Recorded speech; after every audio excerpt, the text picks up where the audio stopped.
Donald ટ્રમ્પના દાવાનું ભારતે ખંડન કર્યું છે। યુદ્ધ રોકવા વેપારની ધમકી આપ્યાનો ટ્રમ્પે દાવો કર્યો હતો, જેનું ખંડન ભારતે કર્યું। ભારતે ટ્રમ્પના દાવાને નકાર્યો છે। વેપાર બંધ કરવાની ધમકી આપીને યુદ્ધ રોકાવ્યું તેવું ટ્રમ્પે કહ્યું હતું, પણ ભારતે કહ્યું છે કે કોઈ ધમકી આપવામાં નથી આવી।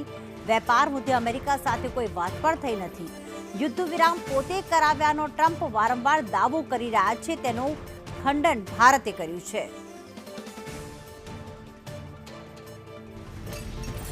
We helped a lot, and we helped also with trade. I said, come on, we're going to do a lot of trade with you guys.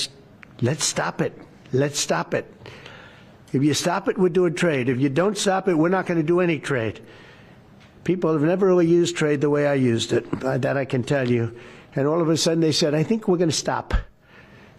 And they have, and they did it for a lot of reasons, but trade is a big one. We're going to do a lot of trade with Pakistan. We're going to do a lot of trade with India. We're negotiating with India right now. We're going to be soon negotiating with Pakistan. And we stopped the nuclear conflict. I think it could have been a bad nuclear war. તો ભારતે જે ટ્રમ્પે દાવો કર્યો હતો કે અમે ભારત સાથે વાતચીત કરી કે ચલો આ રોકી દઈએ, યુદ્ધ રોકી દઈએ, અમે તમારી સાથે વેપાર વધારીશું, પરંતુ ભારતે કહ્યું છે કે વેપાર મુદ્દે કોઈ ચર્ચા થઈ જ નથી।